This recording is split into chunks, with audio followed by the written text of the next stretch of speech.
Hi, I'm John Hale, Director of Sustainable Investing Research at Morningstar, and I'm here at the Morningstar ETF conference with Michelle Edkins. Michelle's the Managing Director and Global Head of Investment Stewardship at BlackRock. Michelle, thanks for being here today. Thanks, John. Tell us about investment stewardship at BlackRock. What does it mean? What are you trying to accomplish when you engage with companies that you own? BlackRock is a fiduciary for our clients, and in light of that and the fact that our clients are long-term investors, both because they're saving for long-term financial goals and because the majority of them are investing through index strategies, we see stewardship as that dialogue between the investor and the company about how they're generating long-term financial returns. Tell us a little bit about the different ways that you engage with companies.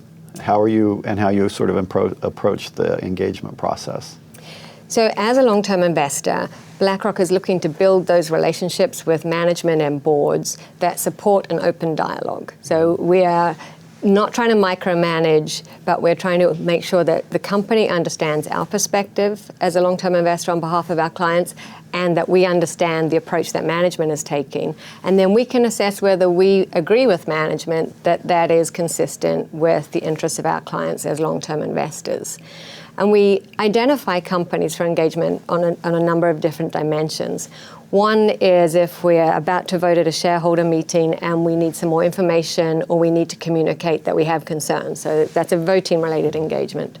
We also engage where we've identified issues outside the voting process, either because one of our active portfolio managers has a concern that they bring to us, or through our own analysis, we've identified a concern.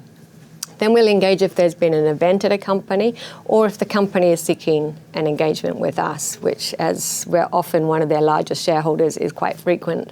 And then finally, each year we have some themes that we engage around, often across a particular sector. And so we'll have conversations around that issue. And climate risk is one example. Lack of gender diversity on boards in the US is another example of that thematic type of engagement. Mm-hmm. So this year, certainly climate risk disclosure was in the headlines, particularly the Exxon vote on a shareholder resolution on the topic, which BlackRock supported. Tell us a little bit about why BlackRock believes that climate risk disclosure is important.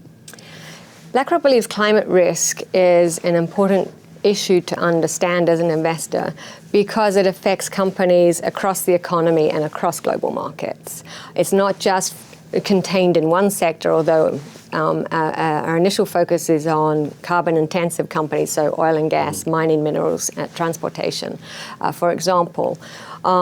But obviously, climate risk, as opposed to carbon intensity, affects all of us. And I think Texas is an example of perhaps some emerging changes in climate that will affect companies as well as individuals in society.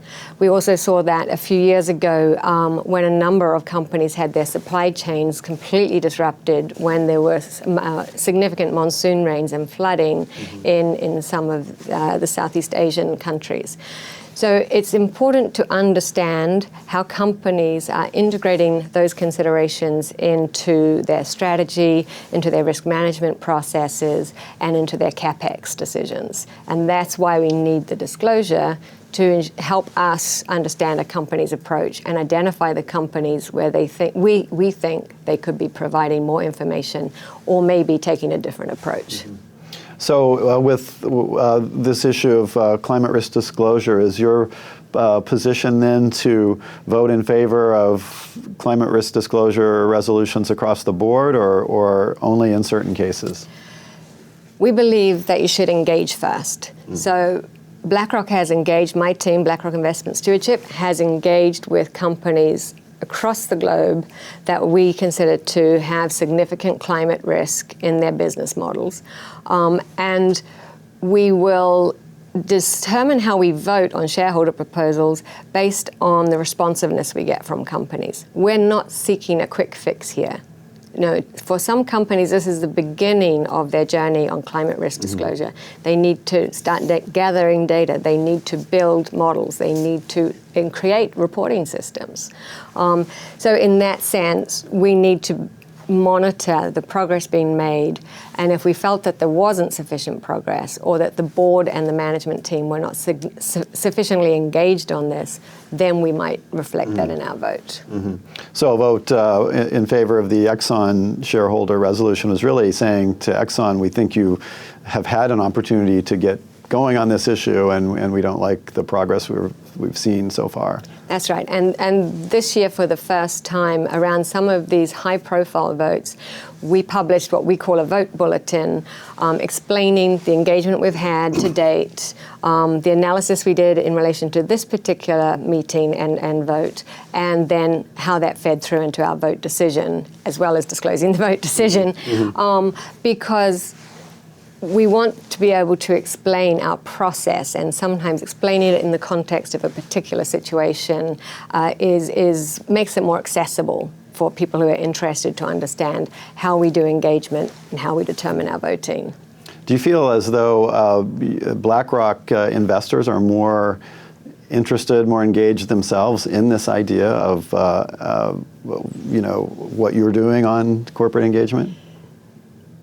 In the last few years, we have definitely seen an uptick in client inquiries amongst our clients at BlackRock. But the other thing that's important to remember is we have clients across a very broad spectrum.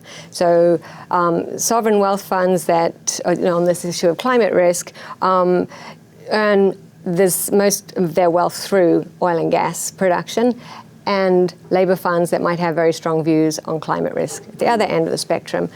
We have to use our professional judgment, both in engagement and voting, to pursue the outcome that we think is in the best long-term economic interests of all our clients as long-term investors.